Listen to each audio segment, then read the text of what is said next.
y era una paciente que no le habían podido sacar un pólipo de colon y claro, le saqué el pólipo y era un cáncer que invadía, estaba solo en la cabeza del pólipo, estaba curada. Entonces cuando yo lo compartía con ella me decía, pero ¿cómo me curé de un cáncer si solo con una colonoscopía? ¿No me van a operar? No, realmente la colonoscopía resolvió ese caso. Bienvenidos nuevamente a este podcast conversando temas relevantes de salud. Soy el doctor Cristian García, soy especialista en cirugía de cabeza y cuello y tiroides. Hemos propuesto este tema el día de hoy invitando a un gran amigo y colega también, el doctor Cristian Hunda, quien nos va a compartir algunos tópicos en salud para cuidar de su salud, sobre todo gastrointestinal digestiva, que es tema de la materia que vamos a conversar el día de hoy. Este podcast fue originado para poder entregar a ustedes información valiosa que pueda orientar hacia los cuidados de su salud, siempre trayendo invitados de gran categoría y relevancia y sobre todo con gran expertise para poder compartirnos temas científicos respaldados en la experiencia de formación de cada uno de nuestros invitados. Bienvenidos todos nuevamente. Siempre, por favor, compártanos sus preguntas, sus sugerencias y estamos listos para poder desarrollarlos. El día de hoy, salud gastrointestinal digestiva, acompañados por el doctor Cristian Hunda, a quien le damos una fuerte y calurosa bienvenida y le pedimos que por favor se presente. Hola Cristian, bienvenido nuevamente. Gracias, muchas gracias por la invitación. Sí, mi nombre es Cristian Hunda Pruaño, soy médico gastroenterólogo, endoscopista. Es un gusto estar acá, sobre todo poder compartir gratos momentos con el tocayo, pues Cristian García y a los Cris.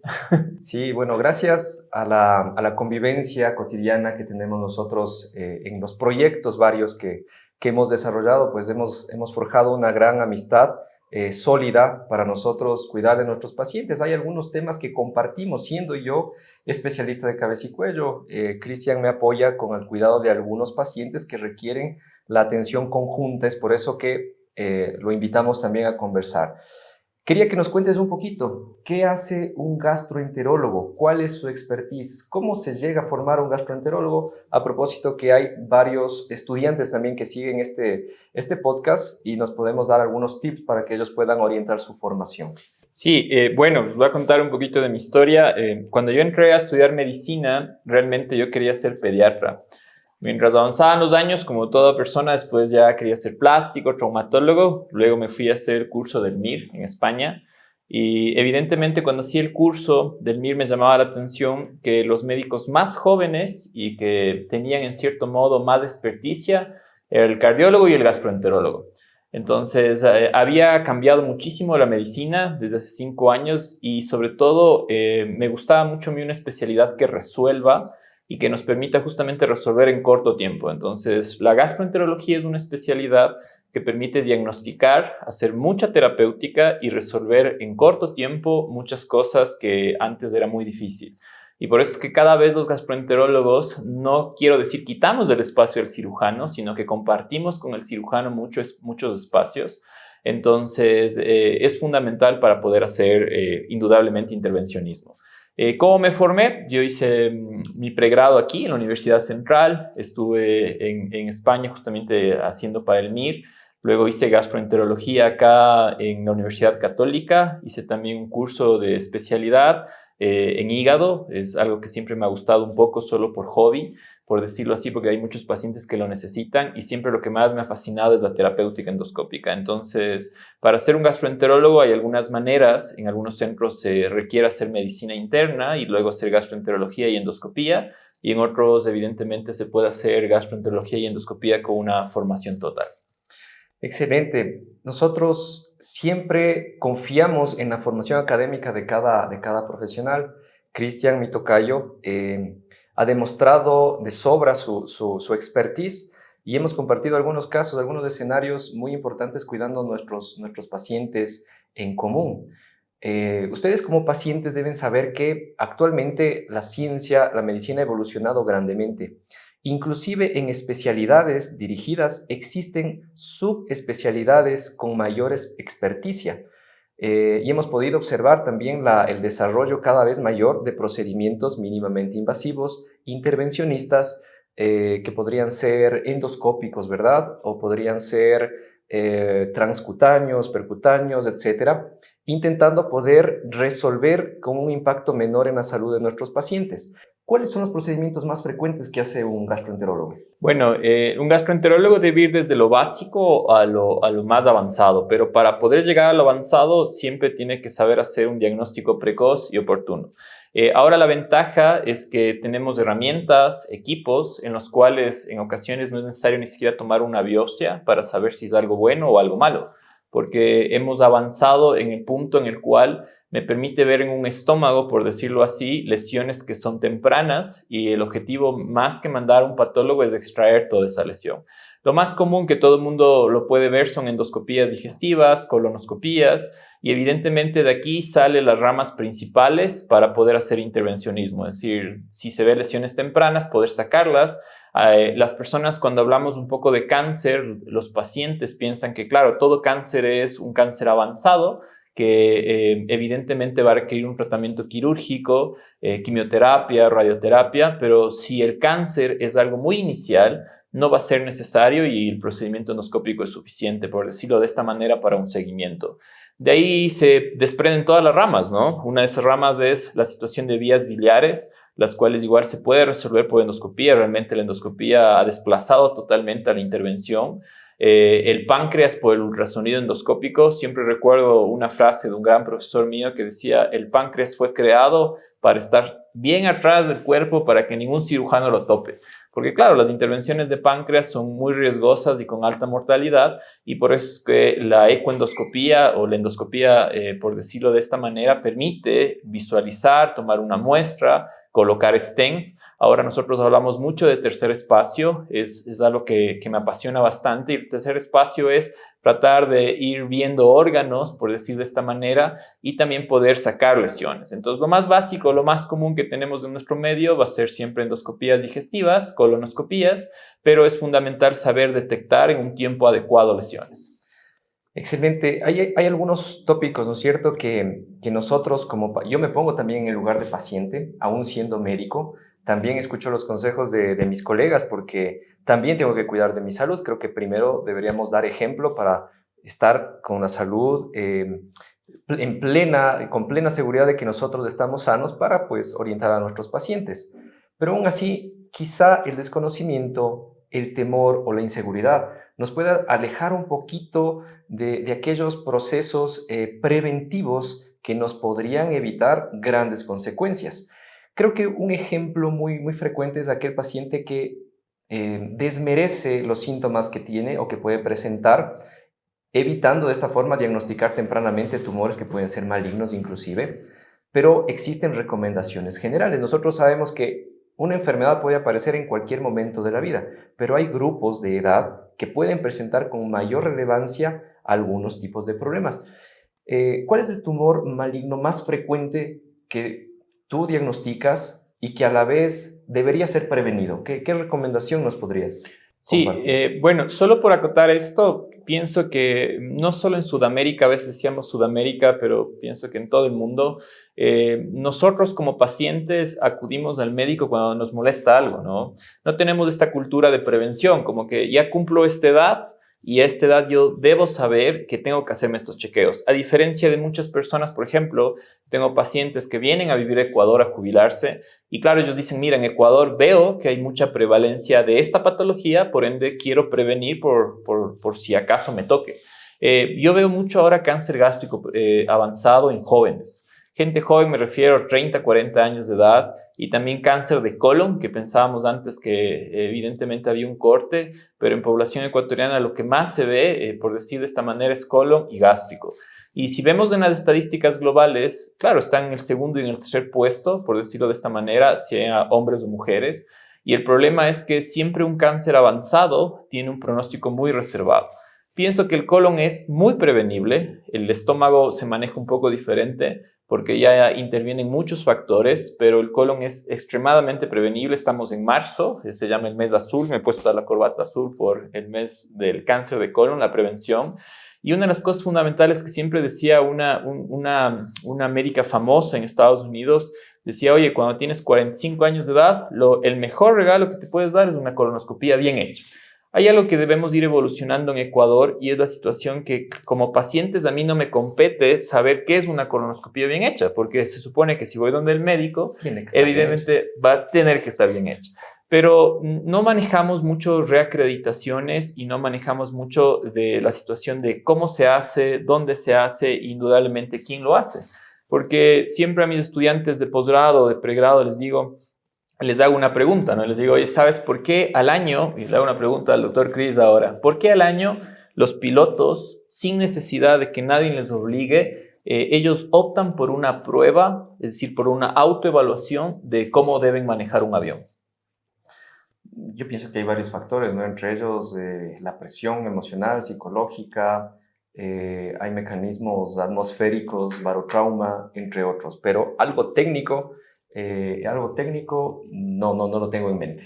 Bueno, el piloto se da una situación anual de tomar una prueba porque está en riesgo su vida. Pues, si realmente él está fallando en hacer una situación de manejar un avión, el que se va a morir es él. Entonces, todos los años él toma una prueba para poder manejar su vida. ¿Y por qué le comparo esto? Porque si usted tendría que operarse la tiroides, diría, yo voy a ser yo mismo mi paciente, por decirlo de esta manera, tengo que estar recontraentrenado. Entonces pienso que eso sí nos compete a todos los médicos y en Ecuador sobre todo que no hay una reacreditación de la forma general, sí nos obliga a todas las personas a tener esta situación, sobre todo de médicos, y decir, ok, ¿estoy entrenado o necesito un reentrenamiento? Si necesito un entrenamiento, viajo. Entonces, por ejemplo, yo al año hago más o menos de 1,000 a 1,500 estudios endoscópicos y claro, siempre trato de calcular al final, no es solo de hacer estudios endoscópicos, sino cuántas lesiones he visto, cuántas lesiones he podido diagnosticar a tiempo y cómo he podido ayudar indudablemente a un paciente. Yo me emociono cuando veo un paciente, cuando ha tenido una lesión temprana. Por ejemplo, tenía una paciente de Santo Domingo que venía referida a la clínica y era una paciente que no le habían podido sacar un pólipo de colon. Y claro, le saqué el pólipo y era un cáncer que invadía, estaba solo en la cabeza del pólipo, estaba curada. Entonces, cuando yo lo compartía con ella, me decía, pero ¿cómo me curé de un cáncer si solo con una colonoscopía? ¿No me van a operar? No, realmente la colonoscopía resolvió ese caso. Es posible, ¿no? Y fue algo mínimamente invasivo, seguro, y ella pues gozó de buena salud. Lo que pasa, yo también pienso que la cultura, y también hago una observación desde mi punto de vista, la cultura en nuestro medio es diferente a otras regiones. Y este es un episodio o este es un mecanismo de llegar a nuestros pacientes para poder informar, para poder prevenir y si fuera necesario tratar. La medicina se trata de ello. No somos únicamente médicos para tratar, operar, retirar tumores grandes o ser mejores cirujanos o no. Siempre que podamos prevenir, hemos cumplido aún con el primer principio de nuestra formación, ayudar a todas las personas. Yo también sé que existen grupos etarios con mayor frecuencia, aunque hemos visto que los tumores malignos del tracto digestivo no distinguen edades, pero creo que hay un grupo etario que se podría beneficiar tal vez de un estudio temprano. ¿A qué edad debería yo hacerme una endoscopía? Yo ya me lo he hecho y lo vengo haciendo cada año, entre otros estudios, porque después de ver tantas cosas también prefiero arrancar el año con un chequeo preventivo, saber que estoy bien y lógicamente seguir cuidando de mis pacientes. ¿A quién le vamos a recomendar hacer una endoscopía digestiva? Sí, bueno, siempre hay que dividir dos cosas fundamentales de los grupos etarios, quienes tienen un factor de riesgo familiar e indudablemente quienes no tienen. Un riesgo familiar es mi papá o mis hermanos tuvieron una lesión, un cáncer, un pólipo, algo por el estilo y le diagnosticaron. Si eso influye, evidentemente deberíamos hacer un estudio 10 años antes, siempre y cuando no sea un síndrome genético, ¿no? Algo que estamos tratando de trabajar mucho ahora es la situación de que todo en medicina es fácil porque tiene explicación. Yo digo a los pacientes, todo es fácil en medicina, todo tiene explicación. Ya no es como antes nos decían, oye, esto no sé por qué se hace. Indudablemente hay cosas que son más complejas y ahí entra la genética, porque la genética mueve y hace lo que quiere. Uno de los grupos en los cuales si no tengo un factor de riesgo como un familiar es la edad. Entonces, la edad en Ecuador, a partir de los 45 años de edad, yo ya debería hacerme la primera colonoscopía, no porque tenga un síntoma, sino que evidentemente es en el momento exacto en donde yo debería iniciar un screening para cáncer colorectal. Estómago no es como Japón, por ejemplo, que tiene una alta prevalencia y ya hacen estudios endoscópicos a muy tempranas edades, pero sí en Ecuador cada vez vamos notando que esto existe un cambio y estamos tratando de romper estas brechas con investigación, porque para poder justamente dar una opinión tenemos que basarnos en algo. Entonces, las endoscopías como screening general más se hace por síntomas de alarma. Si un paciente tiene dolor, tiene deposiciones con sangre, vómitos con sangre, evidentemente son signos de alarma, anemia, pero lo ideal, por decirlo de esta manera, sería iniciar igual a los 40 años de edad. Miren, finalmente hay recomendaciones que nosotros les podemos compartir, pero hay recomendaciones específicas. Si ustedes creen tener alguna alteración en su tracto gastrodigestivo, pueden consultar con el doctor Cristian Hunda, quien forma parte integral de un grupo de médicos que intentamos formar un equipo de alta calidad para llevar cuidados de salud. Disponemos de todos los equipos adicional, de los médicos experimentados. Seguiremos invitando también más médicos que nos compartan su experticia y sus consejos para cuidar de su salud, y estamos siempre a disposición. Más o menos por semana, ¿cuántos procesos, cuántas endoscopías podrías llegar a hacer? ¿Cuánto es lo recomendado trabajar? Es decir, ¿hay un número? Hoy me levanté con ganas de hacer 30 endoscopías. ¿Es posible hacerlas? ¿Cuántas haces más o menos por semana? Bueno, lo ideal, y hay un artículo interesante que dice que el gastroenterólogo debe cuidarse como un deportista de alto impacto, ¿sí? Y eso digo en forma general, como cirujano hay que cuidarse porque hay alto riesgo de hacer problemas de manguito, situaciones en las cuales nosotros necesitamos nuestras manos. Yo a la semana, haré entre unos 30 a 60 procedimientos. Por decir un límite, yo pienso que cada estudio debe tener unos parámetros de calidad y eso es algo fundamental que cuando estamos en una sala de procedimientos siempre recalco. No es el tiempo que me demore, porque no saco nada demorándome demasiado tiempo o demorándome muy poco. Lo que yo debo hacer es cumplir con parámetros porque ya todo está establecido. Y a las personas que han hecho más investigación, lo único que nos dicen, oye, ¿sabes qué? Tienes que hacer esto porque me ha funcionado. Yo no tengo que inventarme nada. Entonces, por ejemplo, una endoscopía debería durar mínimo 7 minutos, por decirlo de esta manera. Parece poco al verlo esto, pero el momento que se hace una endoscopía pienso que es el tiempo necesario. Estamos hablando solo de diagnóstica y una colonoscopía evidentemente se valora por salir con el equipo, ¿no? Salir observando. Entonces, como entrar a una habitación, si entro a una habitación y no observo adecuadamente todo, no sirve de nada. De ahí, ¿cuántos estudios debo hacer yo? Yo pienso que lo ideal, más que pienso, lo que se debe hacer, evidentemente, es que un estudio debe durar entre 30 a 60 minutos por lo que se necesita para el estudio. Nosotros aquí en Ecuador tenemos una ventaja, sobre todo nuestros equipos, que siempre los estudios hacemos con anestesiólogos. El anestesiólogo se encarga de su área, que es de dar la sedación. No hay que tener miedo, porque evidentemente antes yo tengo muchas personas que dicen, fatal hacerme un procedimiento sin sedación, y es la realidad. La sedación nos confiere una calidad al estudio endoscópico. ¿Por qué nos confiere una calidad? Porque el paciente está cuidado, bien cuidado por un anestesiólogo. Los sedantes que utilizan ahora son muy rápidos, no es que después va a estar todo el día. Por precaución es mejor siempre descansar. Vivimos en una vida acelerada que muchas personas dicen, ok, me quiero hacer la endoscopía en la mañana y a las 2 o 3 horas ya quiero trabajar. Lo ideal es también descansar, no realmente por los sedantes, pero sí es un procedimiento que indudablemente lleva un estrés. ¿Cuál es el estrés? Que indudablemente antes de hacerme una colonoscopía me debo preparar el colon, la mala noche, la preocupación si es por un familiar, si yo estoy pensando en algo riesgoso que me va a pasar. Entonces todo ese estrés cambia la situación del estudio. Y si yo me demoro todo esto, evidentemente no voy a poder hacer al día, aunque yo quisiera, 40 estudios al día, porque no los podría hacer con calidad. Trabajo en un hospital de una formación muy oncológica en el cual evidentemente debo cumplir con unos parámetros que hemos ido estableciendo y eso también transmito fuera de la institución, que es lo ideal que se debe hacer. Entonces, es algo importante que mencionaba Cristian, es la situación de grupos de trabajo. Y siempre recalco esto, hay una frase que digo, casos complejos, grupos complejos, porque la única opción de poder ayudar, yo no puedo hacer todo, mientras más se subespecializa una persona, se olvida de hacer muchas cosas. puede ser internista y luego gastroenterólogo, pero realmente si ya no ve medicina interna 3, 4 años, es imposible que abarque la situación de medicina interna. ¿Y qué nos permite romper estas brechas? Siempre, pues no, y ahora tenemos medios electrónicos, una llamada, una conversación de pasillo entre colegas, que nutre muchísimo los casos, porque hay casos muy interesantes en nuestro medio y nos permite tener un diagnóstico mucho más certero. Sí, tenemos algunas experiencias que hemos compartido en conjunto. Hemos cuidado de casos muy complejos, hemos cuidado de nuestros propios familiares también, siempre apoyado por el criterio de nuestro grupo. Y realmente debo resaltar y destacar bastante el empeño que cada uno de los que participan en el grupo de médicos hemos logrado conformar, porque cada uno tiene un aporte diferente desde su punto de vista. Entonces, podemos medir nuestras habilidades, pero también podemos medir nuestras deficiencias, donde apoyará un segundo o tercer médico. Es así como nos gusta trabajar también, porque no se trata de un juego de egos, se trata del cuidado adecuado de un paciente. Es por eso que nosotros no tenemos ningún problema.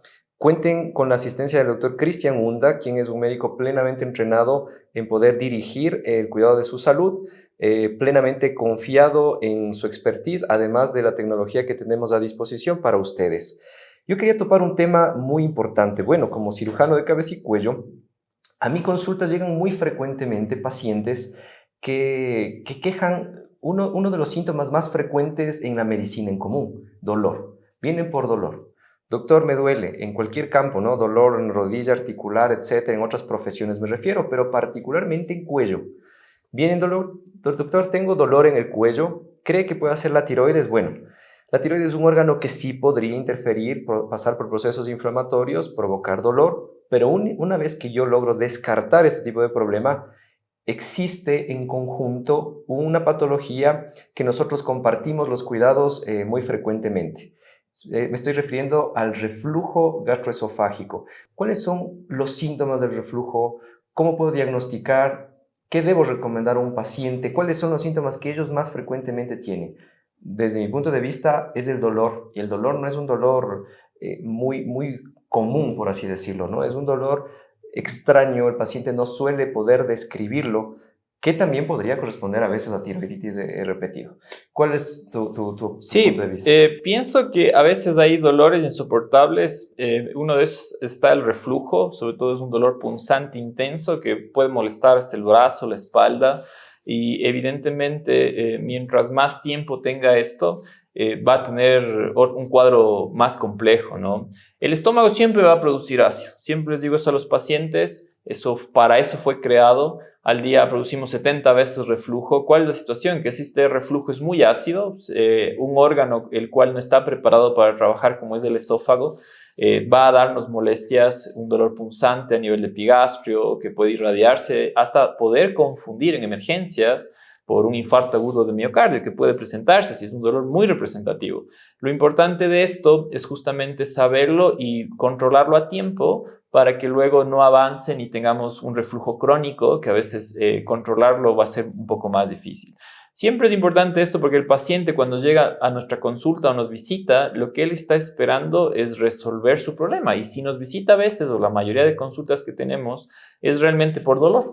Entonces me duele el estómago, me duele el pecho, me duele la espalda, me duele el hombro. Entonces hay que saber reconocer si es realmente una situación de la parte digestiva. Y eso sí tiene mucho que ver con el reflujo, sobre todo cuando es reflujo crónico, porque si nosotros al día estamos teniendo un reflujo ácido, va a alterar hasta la voz. Hay síntomas secundarios como tos, congestión, esta situación de que converso y estoy en media conversación, ya son síntomas secundarios, en lo cual ya ha permitido tener un reflujo por mucho tiempo. Entonces ahí ya nos toca compartir. Exacto.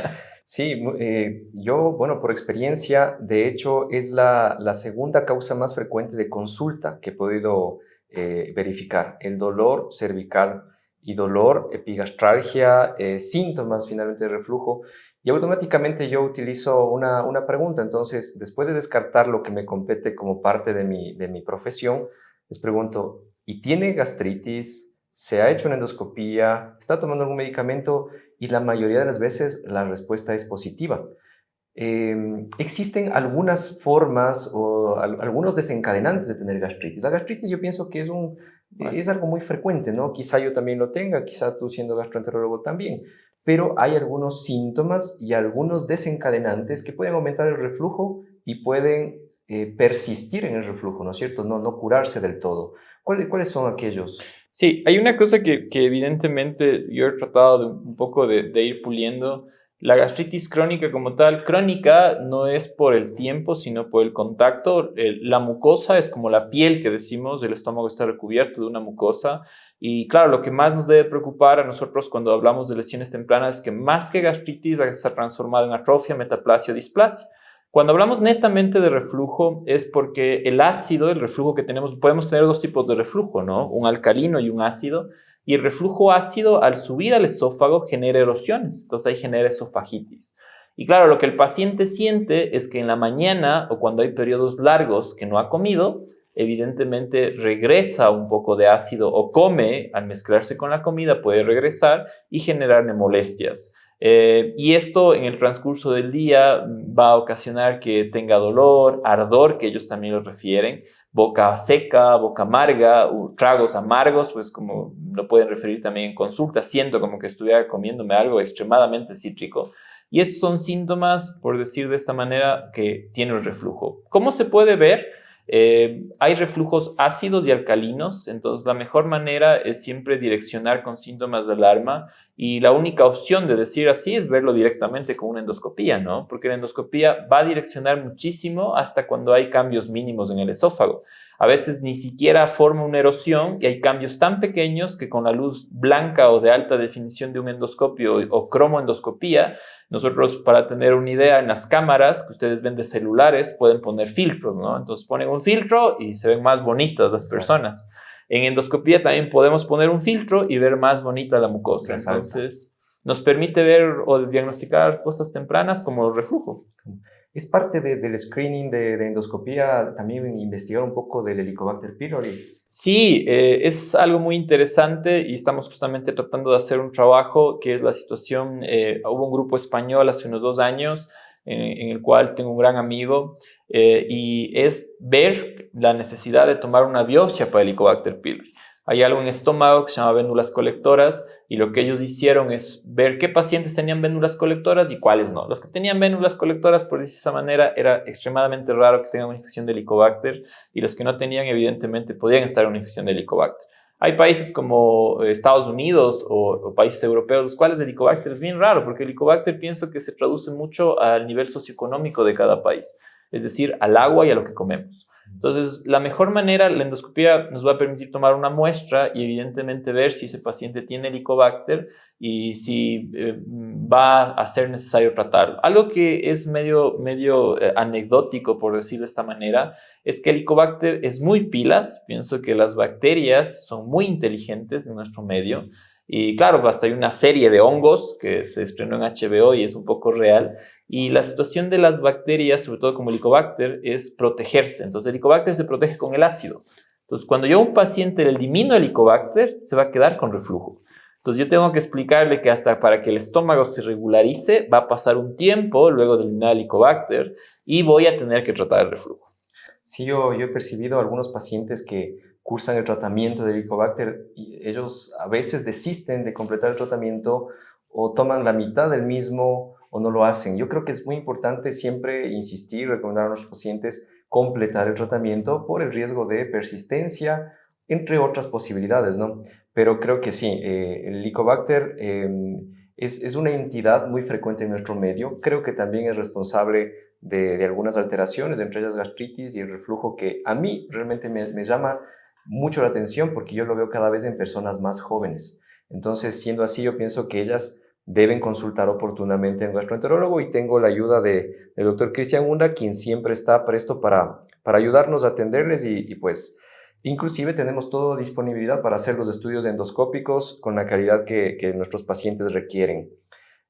Bueno, me agrada mucho compartir toda esta información con nuestra comunidad de pacientes. Siempre nuestro objetivo es brindar algunos tips para sus cuidados y sobre todo intentar prevenir para evitar complicaciones mayores.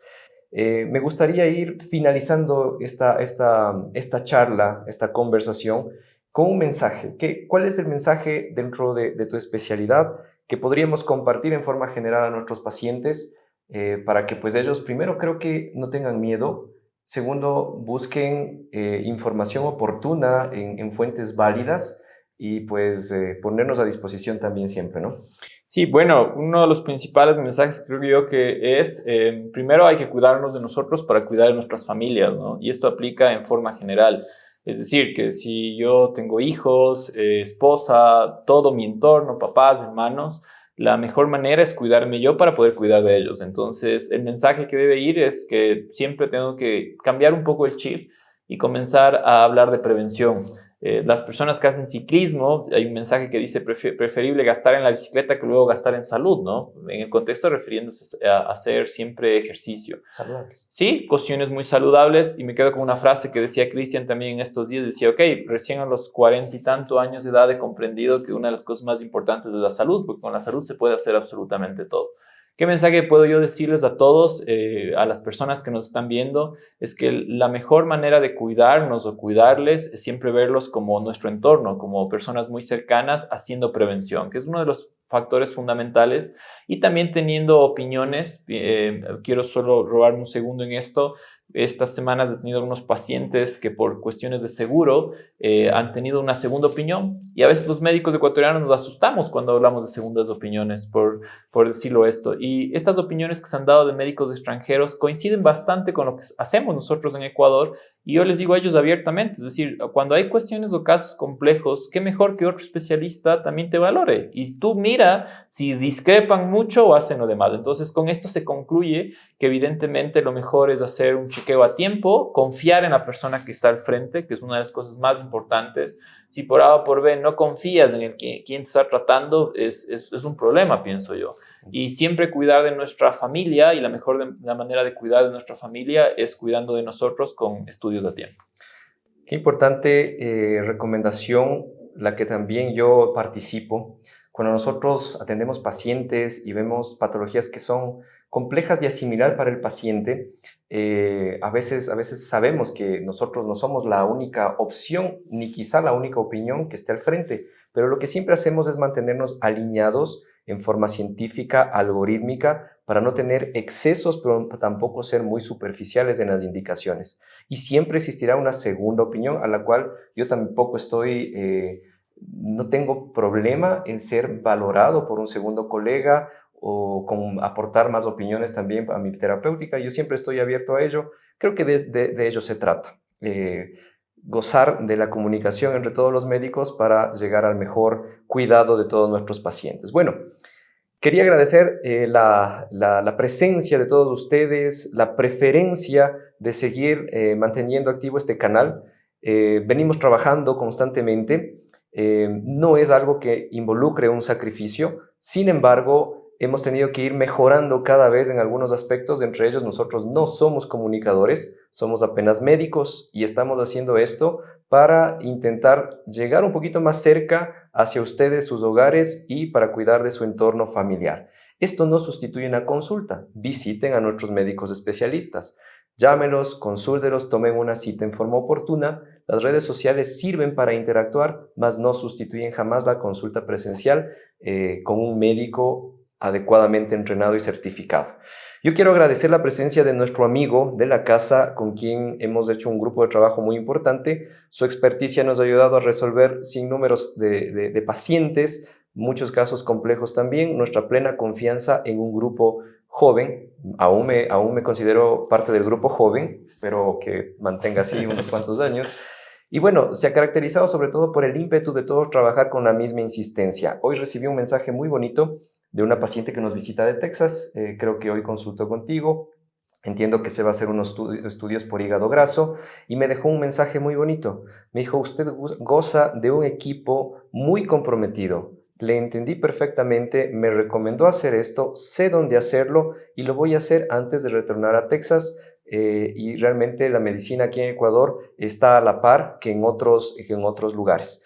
Nosotros nos sentimos muy complacidos en llevar esta información Pues nada más que agradecerte, Cristian, nuevamente, siempre invitados de alto renombre para poder compartir temas de salud aquí en Hablemos de Salud. Próximamente llevaremos temas más de interés también. Tenemos varios invitados importantes que justamente su agendamiento nos ha diferido un poco mantener esta comunicación en forma más activa, pero hacemos nuestro mejor esfuerzo, ustedes lo saben.